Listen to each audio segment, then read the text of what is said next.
Veci sa dejú pre mňa. Na to, aby som rastla, aby som sa z toho poučila. Krásna. Väčší úspech je mať vnútorný pokoj. Sledujete voňavé rozhovory z gratulačného kvetinárstva Silencia. Dámy a páni, vzácni naši hostia, štvrtok so štvrtkom sa stretol a máme tu ďalšie pokračovanie voňavých rozhovorov. Opäť natáčame v krásnych priestoroch gratulačného kvetinárstva Silencia v Martine, kde máme opäť svetového floristu Roberta Bartolena. Dobrý deň. Ale hostia máme nového. Dnes naše pozvanie prijala holistická koučka a jej meno je Simona Majerská. Simonka, ahoj, vitaj. Ahoj. Nuž teda, priatelia, urobte si pohodlie a poďme sa pozrieť na dnešné voňavé rozhovory. Sledujete voňavé rozhovory z gratulačného kvetinárstva Silencia v spolupráci so svetovým floristom Robertom Bartolenom. Máme pripravených prvých 5 rýchlych otázok, nuž a minule sme už pridali jednu takú novinku a teda je to otázka. Aký pocit v tebe vyvoláva Silencia? Značka Silencia je ticho. A ticho je základ radostného bytia pre mňa. Takže veľmi pozitívny dojem to má na mňa. Pretože pokiaľ nepoznáme to ticho, tak nedokážeme objavovať tú plnosť a krásu života. Ja som sa tak nad tým zamyslel, že keď som si predstavil seba, tak ja som stále v tichu. Ja sa teda pridám. Takže túto časť budeme ticho. Ticho. Poďme na to, čaká nás prvých rýchlych 5 otázok. Bali neboli India? India, jednoznačne. Vedomé dýchanie alebo jóga? Je to v podstate to isté, ale jóga je asi komplexnejšie. Svetlo alebo tma? Jedno bez druhého neexistuje. Stretnutie s Dalajlámom alebo kurz jógy? Kurz jógy. Zem alebo vzduch? Zem. Máme za sebou, priatelia, prvých rýchlych 5 otázok a ako býva zvykom, nebol by to Robko, keby sa niečo ešte nespýtal. Áno, je to tak. Jednoznačne poď. Ďakujem. Ja sa teda priznám, že sa so Simonkou poznám už dlhšie, takže som rád, že si zavítala a že si teraz, že sme v také trošičku opozitnej role. Mňa by zaujímalo, ideme do takého spirituálneho obdobia dušičiek. Vieme, že niektoré národy tento sviatok prežívajú veľmi duchovne, niektoré národy skôr komerčne. To už, kde patrí Slovensko, si myslím, že nechajme na divákov. Ako to prežívaš ty toto obdobie? Je pre teba skôr spirituálne, alebo skôr sa snažíš vtedy uniknúť a ideš niekde úplne na samotu? Čo je pre teba toto obdobie? Toto obdobie je pre mňa stíšením, pretože vtedy sa príroda mení a mám pocit, že ten priestor medzi tým fyzickým a tým duchovným je veľmi tenký a práve preto dokážeme sa dostať do rozšírených stavov vedomia a nájsť rôzne odpovede. A tým, že mám narodeniny v novembri, takže aj v okolí narodenín väčšinou býva práve to napojenie na tie naše najvyššie časti seba, tak pre mňa dušičky znamenajú začiatok toho obdobia, kedy môžem ísť do hĺbky seba. To je pekná odpoveď, ďakujem vám pekne. Ja sa pustím teda do roboty a budem rád, keď ma zapojíte do rozhovoru. Voňavé rozhovory z kvetinárstva Silencia. My sa, priatelia, poďme pozrieť na jadro našeho dnešného rozhovoru. Mám pripravené otázky, s ktorými mi opäť pomáhala Katka. Sú to otázky, ktoré by ťa mali viacej predstaviť. Nuž teda, poďme sa na to spoločne pozrieť. Mala si úspešnú, alebo máš za sebou úspešnú korporátnu kariéru, v ktorej si zastávala rôzne vysoké pozície. Nuž a jedného dňa si sa rozhodla, že s týmto chceš skončiť a začala si sa venovať iným veciam, začala si k životu ako takému pristupovať inak. Aký bol bod zlomu? Čo sa stalo, alebo ako to prebiehalo? Ono to prišlo veľmi pomaly a prirodzene. Nebolo to iba tak, že zrazu som zmenila kariéru, ale môžem vrátiť naspäť k detstvu, kde ma Starky viedol k duchovnú, k energetickej práci. Moja babka učila jogu ešte aj na sklonku socializmu, takže keď už sa to lámalo. Takže k tomuto som mala blízko, ale potom som išla do tej korporátnej kariéry a štverať sa po rebríku. A naložila som si toho viacej, ako by bolo zvládnutelné pre telo.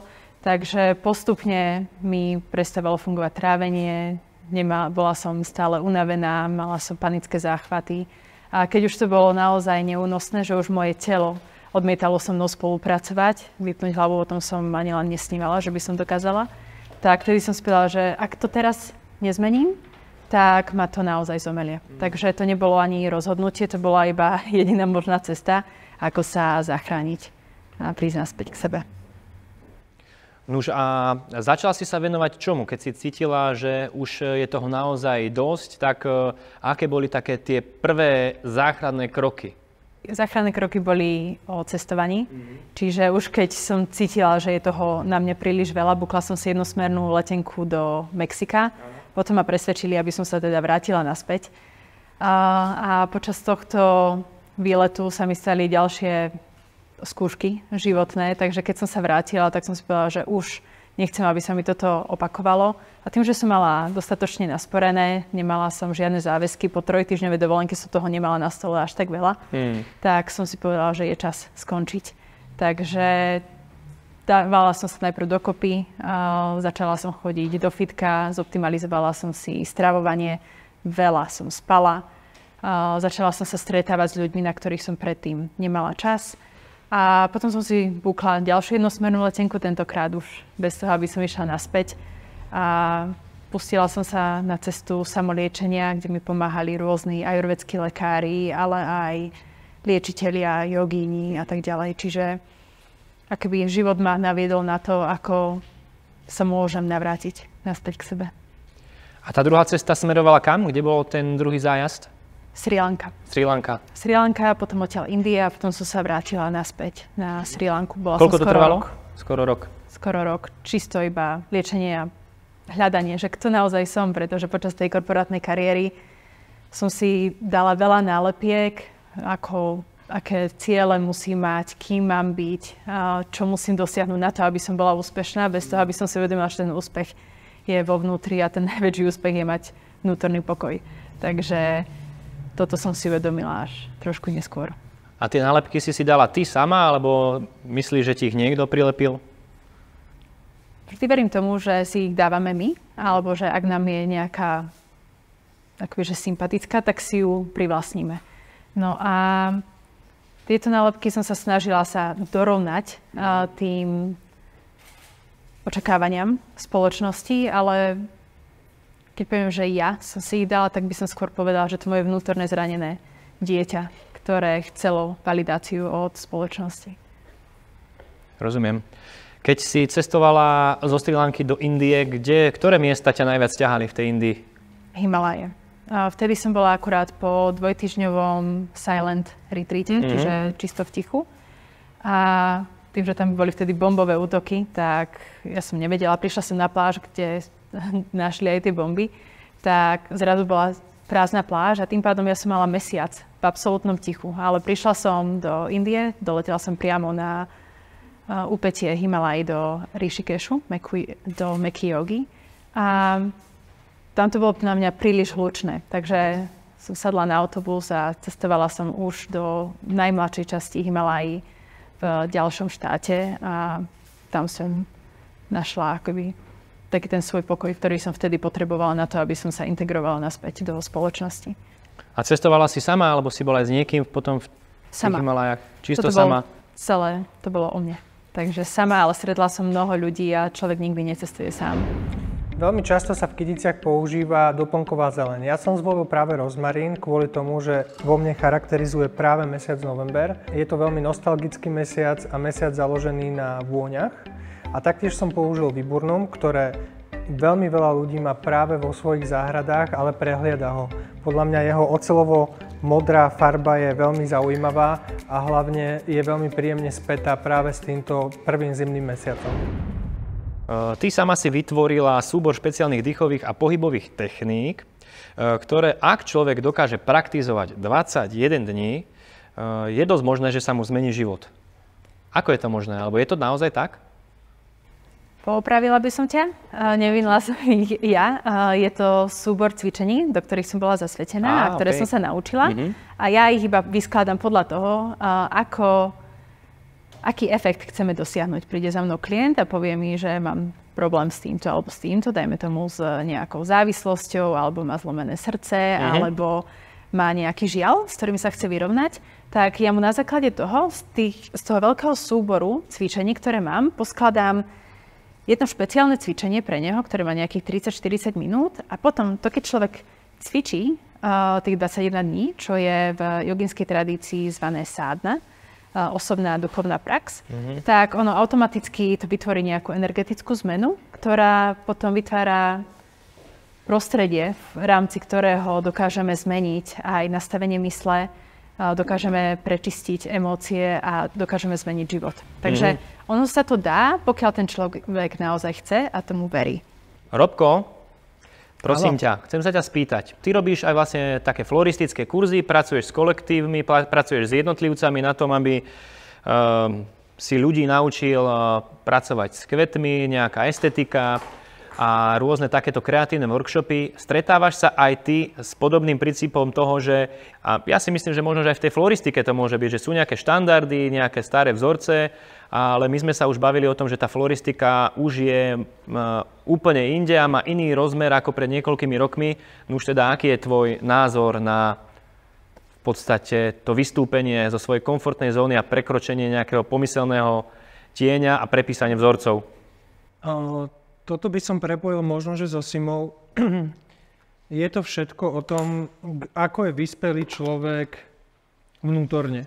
Není to o tom, ako je vyspelý profesíne, podľa mňa. Lebo ako naša hostka povedala, že je to možno, že troška taká hra s egom, kedy ten človek naozaj by chcel ísť aj dopredu, ale pokiaľ to ego ho nepustí, tak môže robiť čokoľvek, ale ďalej nevie ísť. A nevie prijať takisto aj napríklad v tej profesii, v tej floristike nič nové. Pokiaľ je zaciklený a pokiaľ si myslí, že nemá sa čo naučiť. Ale veľmi často sa stretávam ja, ako keby s floristami, ktorých učím ja, že oni by aj chceli sa niečo nové naučiť, ale stále si nájdu výhovorky na to, že sa to nedá. Ale potom im dám takú protiotázku, že vlastne prečo sú teda na tom kurze, keď nechcú niečo zmeniť. A tam tkvie možno, že taký ten môj prameň toho úspechu, úspešného naučenia toho človeka, že človek sa musí otvoriť. Musí sa otvoriť v takej inej periférii, nie v odbornej, ale skôr také tej osobnostnej. To si ja myslím, takže vnútorne. A potom ho to môže obohatiť aj ľudsky, nie iba profesíne, že ja ho naučím nejaký nový typ kytici alebo nový typ aranžmánu, ale že si máme čo odovzdať aj duchovne možno. Rozumiem. Ja by som sa možno si mi spýtal, asi sme to spolu ani nikdy nerozoberali, ako sa dokážeš postaviť z očí v oči človeku, ktorý si vyhľadá z tvojej služby a chce naozaj so sebou niečo robiť a ty zrazu na sedení na prvom, na druhom zistíš, že v podstate to je iba hra a on nechce so sebou niečo robiť. Že je to iba póza, ako keby, lebo podľa mňa dneska je veľa ľudí v póze, aj keď si to neuvedomí. A chcú to vyskúšať možno preto, že to je trendy, možno preto, že je to, že na tom bol jeho kamarát, ale v konečnom dôsledku to ego je tak veľmi silné, že zistíš, čo toho človeka ako keby odmietneš postupne, alebo aký zvolíš postup vtedy? Mala som takúto situáciu a vtedy sa tá spolupráca prirodzene rozplynie. Čiže ten základný balíček je taká tá výzva, ktorú aj to ego dá, že áno, chcem toto spraviť a cez toto prejsť, ale potom už tá kontinuálna spolupráca môže ísť do stratená, keď ten človek naozaj nechce na sebe pracovať. Alebo veľakrát chce na sebe pracovať, niekde v podvedomí a už vidím, že to ego sa bráni, že nechce, akože nerobí nejaký pokrok, tak vtedy to pauzneme, ale potom sa zvyknú tí ľudia vrátiť. A povedia si, dobre, teraz už som pripravený, teraz som pochopil toto, poďme hlbšie. Takže záleží to od toho, že kto to ako má, ale verím tomu, že tomu rastu sa nevyhneme, pretože sme sa prišli, aby sme sa tešili zo života, aby sme rástli. A o tom ten život je. Voňavé rozhovory z kvetinárstva Silencia. Ja viem, že ty si vyskúšala rôzne holistické liečebné metódy a nástroje. A keby si mohla možno, že jeden odporučiť nám všetkým, aká metóda alebo aký liečebný prostriedok na takú všeobecný rozvoj a rozkvet by si nám odporúčila? Najprv si vysvetlím, že čo je to holistické. Nech sa páči. Holistický pochádza zo slova akoby, že whole, čo je celistvosť. Čiže sú to techniky, ktoré spájajú telo, myseľ a ducha a tým pádom pracujú na rôznych úrovniach. No a v rámci týchto techník taká tá najzákladnejšia je meditácia. A tu hovorím veľa aj mojim klientom, že meditácia nie je to, čo robíš, ale výsledok toho, čo robíš. Čiže není to ani o tej technike, ale ten stav, do ktorého sa dokážeš dostať.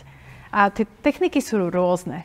Niekto môže mať šport ako meditáciu, niekto môže mať dýchové cvičenia. Ja som tým, že to učím a pre mňa to je jeden z najsilnejších nástrojov, tak je to práve kriya yoga, alebo tie dýchové cvičenia, ktoré sú spojené aj s pohybmi. Tie sú pre mňa najefektívnejšie, najrýchlejšie a najholistickejšie. Ale bez toho, tam sa dejú nejaké energetické zmeny, ale bez toho, aby to človek dostal do svojho života, tak to je predplatné. Takže preto je dôležité najmä na tú integráciu, aby si človek sadol sám so sebou a iba si navnímal, ako to vlastne má, ako to chce mať, kam chce v živote smerovať. A aj na toto môže slúžiť nejaká meditačná technika, aby sa hlavne spojil so sebou. Takže to je ten základ. Teraz znovu do toho vstúpim, ak môžem. Nech sa páči. Ja by som sa chcel spýtať, veľmi často sa ľudia dnes stretávajú v komerčnom svete s názvom meditácia. A podľa mňa ten informačný smog je dnes tak veľmi silný, že nedokážu filtrovať to, čo je taká tá pravá meditácia, vlastne za akým účelom je doslova meditácia. A možno, že aj to, že každý ten človek má inú formu meditácie a potom zrazu, keď idú na nejaké ajurvédske cvičenie, lebo jeho kamarátka bola na tom ajurvédskom cvičení, tak prečo by nešiel aj on? Jasné. Tak zrazu sa to stáva ako nástroj marketingu. A toto by som možno, že chcel vysvetliť divákom, že čo je to naozajstná meditácia, čo je jej zmysel a vieme meditovať naozaj iba na Srí Lanke, alebo vieme meditovať aj na Slovensku.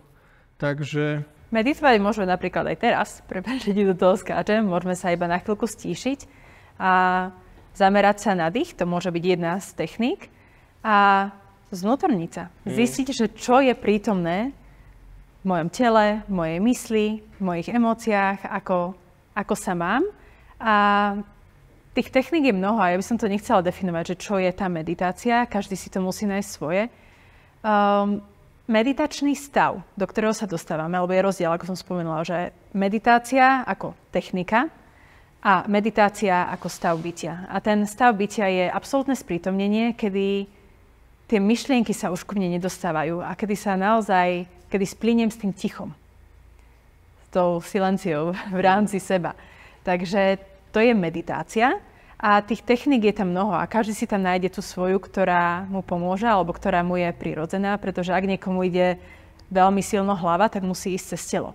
Pokiaľ niekto sa dokáže sústrediť, tak môže sa sústrediť iba na dých alebo vypasaná, čisto iba ako mu prúdi vzduch pod nosom. Mne osobne to nefunguje. Ja musím narábať s energiou, musím ísť do tela, takže každý si nájde to svoje, ale meditácia je stav, v rámci ktorého splinieme so životom a nesnažíme sa ho tým egom ovplyvniť.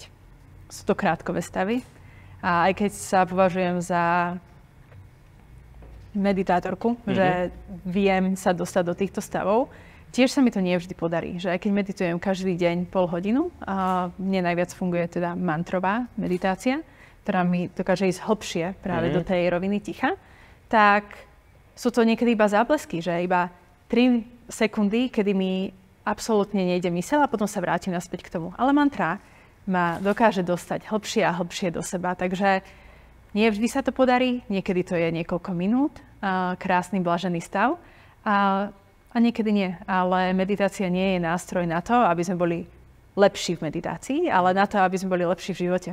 Aby sme ho viedli vedomejšie a z prítomného okamihu a pokojnejšie.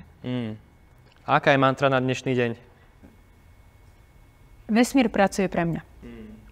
A to znamená, že nestaviam sa do role obete, ktorej sa život deje, že veci sa mi dejú, ale veci sa dejú pre mňa. Na to, aby som rástla, aby som sa z toho poučila, aby som sa potešila. Takže vesmír pracuje pre mňa je moto, ktoré mi dokáže dostať sa do sedadla vodiča svojho vlastného života a tým pádom nesklznem do toho, že je mi zlé, pretože toto sa mi stalo, ale ten človek dokáže cítiť tú svoju vlastnú silu a nasmerovať ten život tam, kam chce. Krásne. Robko, ty smeruješ kyticu do akého stavu finálneho? Alebo ešte potrebuješ... Ja by som potreboval ešte určite nejakých 5-6 minút. Ja som sa tak započúval minimálne do toho, že ako si možno už aj vy dvaja inak vybavujete veci, že každý má ten termínu, techniku troška inak vysvetlený. Ja som rád, že je medzi nami človek, ktorý nám to objasňuje, lebo naozaj už len tých termínov za posledné obdobie človek naozaj z tých médií cíti strašne veľa. Čo je možno si mi pre teba taký z tej tvojej oblasti najväčší klam, ktorý je na ľudí páchaný v tomto odbore? Že čo je pre teba ako keby také najväčšie zavádzanie ľudí v tomto? Lebo podľa mňa naozaj tí ľudia sú tak veľmi neznalí, že nevedia to filtrovať, že čo je pre nich dôležité pre život z tohoto tvojho odboru, ale naopak, čo už je vec, ktorej sa nevyznajú a vedia tí ľudia manipulovať tými ľuďmi. Toto bola vec, ktorá sa mi tak ukotvila, keď som žila na Bali. Tým, že duchovnosť začína byť mainstreamovejšia, alebo ľudia už si naplnili nejaké tie svoje potreby a chcú zažiť niečo viac, možno nejaké mystické zážitky alebo mať duchovné zážitky, tak duchovnosť sa stáva komoditou. A taký ten najväčší klam, ktorý ja vnímam, je, že musíš absolvovať tento kurz a túto techniku musíš vedieť, lebo inak sa nedostaneš k tomu stavu osvietenia. Áno. A o čom je duchovno? Duchovno je o tom splynúť so životom a dokázať byť v prítomnom okamihu a vnímať tú realitu taká, aká je. Nepotrebujem na to rôzne techniky, nepotrebujem vedieť všetko o čakrách, nepotrebujem ísť na predražené kurzy, na čom benefitujú mnohí kouči, liečitelia a tak ďalej, že pokiaľ toto neabsolvuješ, tak akože už sa nedostaneš do duchovna. Takže veľakrát je duchovnejšie ísť do prírody, pozrieť sa na východ alebo západ slnka, oprieť sa o strom a iba tak si podumať, povnímať, čo sa okolo mňa deje, ako ísť na nejaký kurz, kde sa naučím milión techník a tým pádom si nakrmím tú svoju hlavu, nakrmím si ego a myslím si, že už som osvietená. Mne sa to stalo. Takže o tomto viem poriadne. Všetky tieto techniky viem, toto som zvládla, takéto ceremonie, takéto rituály som si prešla, takéto kurzy mám, certifikáty, ale v konečnom dôsledku ten základ je naučiť sa žiť život v pokoji a v radosti v tento okamih. Kyticu, ktorú som vytvoril pre Simonku, je vo vegetatívnom štýle a tento štýl sa vyznačuje hlavne prírodzenosťou. Mal by charakterizovať práve voľnú a naturálnu prírodu, ako sa kvety bežne v prírode vyskytujú. A preto pôsobí veľmi prirodzene a kvety nepôsobia veľmi upäto a spútano. Vnútorný pokoj je také klišé, o ktorom hovoria rôzne knižky, časopisy, rôzne v dnešnej dobe aj podcasty. Nuž, ale moja otázka znie, ty si sa niekoľko rokov sa aktívne venuješ hľadaniu pokoja. Darí sa ti to? Nachádzaš? Plníš si túto cestu hľadania pokoja? Kontinuálne, keď to spriemerujem, tak myslím si, že sa mi jednoznačne darí byť čoraz spokojnejšia a kľudnejšia. Samozrejme, keď prídu životné situácie a s nimi späté emócie, ktoré ma skúšajú, tak je to tá výzva, ako nájsť ten vnútorný pokoj v tom oku hurikánu. Ale tým, keď človek na sebe pracuje alebo v tej svojej hĺbke, veľa si zvedomuje, aké mal detstvo, čo ho formovalo, akým spôsobom ten svoj život žije a postupne vyraďoval zo svojho života všetko to, čo nie je v súlade s tým, ako si predstavuje ideálny život, tak tým viacej je človek pokojnejší a radostnejší. Čiže aj keď som teraz naposledy mala nejaké ťažké skúšky, tak, a to je možno zaujímavá vec aj pre poslucháčov alebo tých, ktorí sledujú Voňavé rozhovory, že keď cítim, dajme tomu, smútok alebo žiaľ, tak nepoviem, že som smutná. Poviem, je tu smútok. Zrazu vytvorím ako keby medzeru medzi tou emóciou a mnou samou a dokážem sa na ňu pozrieť objektívnejšie a dokážem si ju ako keby spracovať a pochopiť ju. Pretože keď príde to pochopenie, je to ako v Tetrise, že čakáme na ten jeden pásik, on nám zapadne a potom to ťažké sa dokáže rozplynúť. Čiže ten vnútorný pokoj je o kontinuálnej práci so svojím podvedomím, ale aj so svojou myslou. A keď náhodou sa vyosíme z toho vnútorného pokoja, vždy vieme nájsť nejakú techniku, ktorá nám pomôže. Môže to byť príroda, môže to byť ísť na jogu, šport, meditácia, vypísať sa do denníka.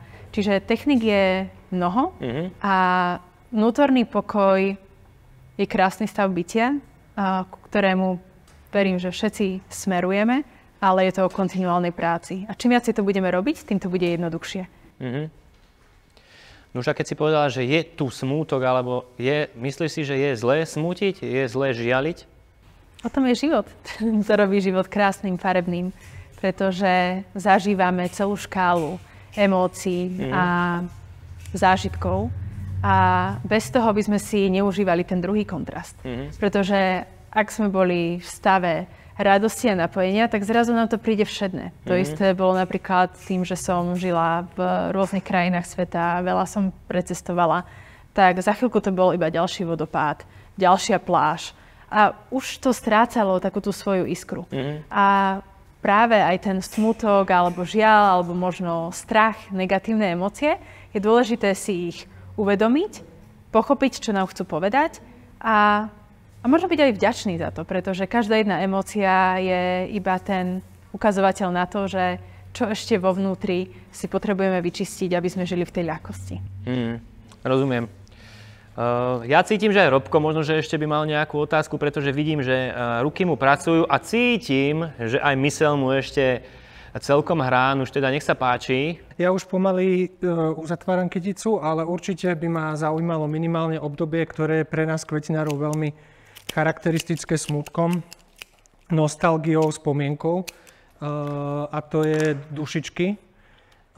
Myslím si, že ten smútok, ako si ma povedala, naozaj patrí k životu a patrí k tomu, a je to aj údel toho vyzrievania osobnosti človeka, ako sa s ňou v každej etape života, ako sa s tým smútkom dokáže popasovať. Stretla si sa aj ty s nejakým vyslovene človekom, ktorý smútok vnímal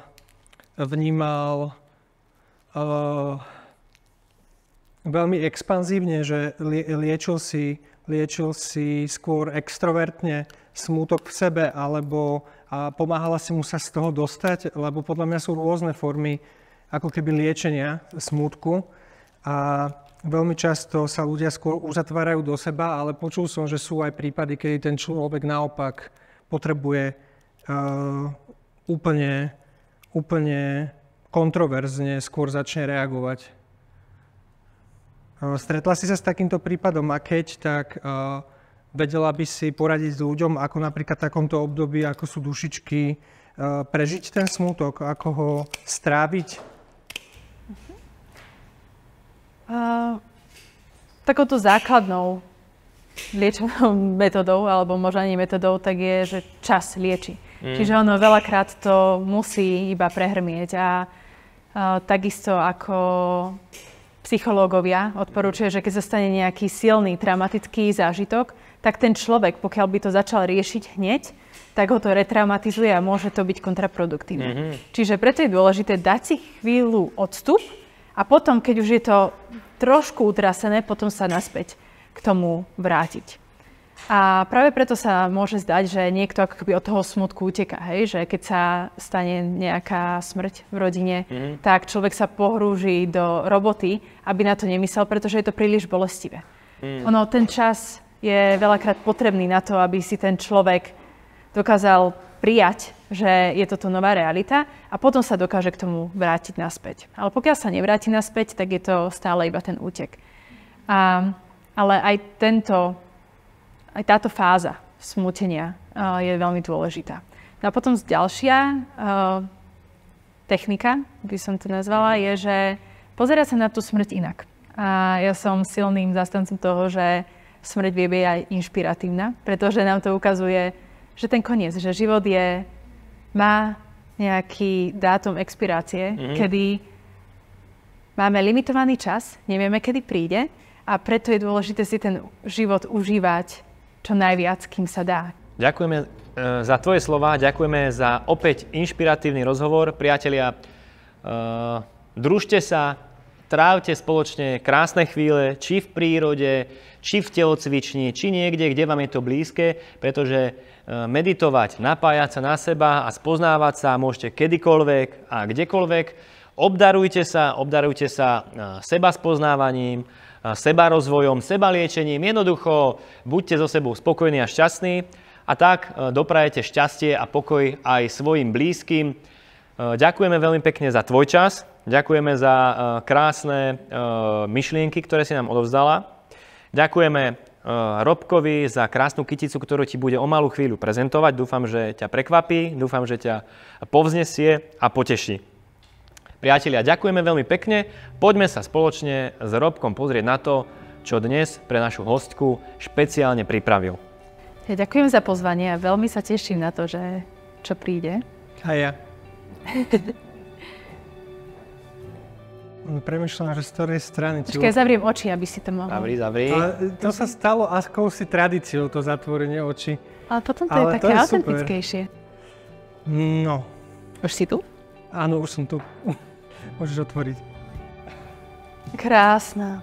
Je to pre mňa, keď som sa dozvedel, že ideš do týchto rozhovorov, tak som rozmýšľal veľmi dlho, ako ťa charakterizovať alebo ako ťa rozrobiť na súčiastky.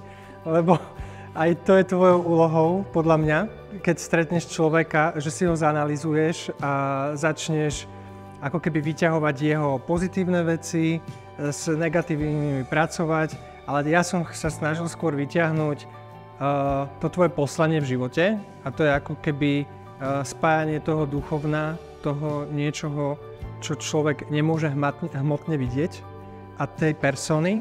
A chcel som urobiť niečo také ako v obraze teba. Je tu rozmarín, ktorý môžeš ho pohľadkať, tento, a chyť si rúčky teraz. Myslím si, že rozmarín patrí k aromaterapii, alebo je naozaj... Je to rastlinka čarodejníc a ja som dokonca bývala na rozmarínovej. Takže si trafil. Takže som úplne trafil. Takže ten rozmarín je, podľa mňa, je to kvietok, ktorý patril do záhrad našich starých mám. Celá tá kytica pôsobí ako naozaj z nejakej už takej zabudnutej záhrady, sa dá povedať. A aj keď sme v jeseni, veľa ľudí má jeseň spojenú práve s oranžovou a s červenou, čo v tebe až tak nevidím. A vidím skôr v tebe takú harmóniu. Harmóniu, pokoj, možno troška nostalgie, ale zároveň aj tie životné skúsenosti. Takže preto je pestrá ako tvoj život, harmonická ako si ty sama a podľa mňa aj taká duchovná, taká, že je troška zahalená takým rúchom hmly alebo rúchom nejakej tej jesene, takže tako ťa vidím. Dúfam, že v nej nájdeš svoje ja a dúfam, že ti bude robiť dlho radosť. Ďakujem krásne. Ja tam vnímam aj divokosť, ale naozaj aj tú harmóniu, takže sa veľmi teším, že ma takto vnímaš. Ďakujem. Pár rokov dozadu by si toto o mne nepovedal. Možno, že by bola úplne iná tá kytica. Oveľa červenšia. Takže ďakujem ti krásne, je nádherná, jemná, nežná, prekvapivá. Takže veľmi sa z nej teším. To si aj ty sama podľa mňa. Ďakujem. Ďakujem veľmi pekne. Sama si povedala, že možno, že pred rokom by bola iná a mne teraz prišla na jazyk taká otázka, že aká by bola teraz odpoveď, keby som sa spýtal, aká je Silencia? Silencia. Nadčasová. Stále mi chodí to, že farebná a upokojujúca. Je to naozaj krásny, harmonický priestor, ktorý inšpiruje. Čiže jedno z tých ďalších slov je inšpirujúca, inšpiratívna. No už teda ďakujeme veľmi pekne aj za tvoj inšpiratívny príbeh tvojho života a za príbeh, s ktorým si sa dnes podelila. Ďakujeme veľmi pekne aj vám, vzácni naši diváci, za to, že ste svoj čas venovali nám, voňavým rozhovorom z gratulačného kvetinárstva Silencia v Martine. Ďakujeme veľmi pekne našemu svetovému floristovi Robkovi Bartolénemu. Ďakujeme. Ďakujem aj ja. Moje meno je Adam. Ďakujeme, že ste sledovali ďalší diel voňavých rozhovorov. Majte sa krásne, píšte básne a keď budete potrebovať kvietky, príďte do našeho kvetinového marketu. Majte sa krásne opäť na budúce vo štvrtok. Sledovali ste voňavé rozhovory z gratulačného kvetinárstva Silencia v Martine. Kytice a aranžmány pre všedný deň, výnimočné udalosti alebo veľkolepé eventy vám radi vytvoríme na mieru podľa vašich predstav. Nájdete nás v Martine, nedaleko hotela Turiec.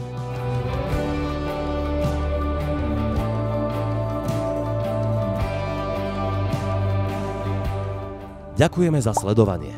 Už čoskoro sa môžete tešiť na nový diel voňavých rozhovorov.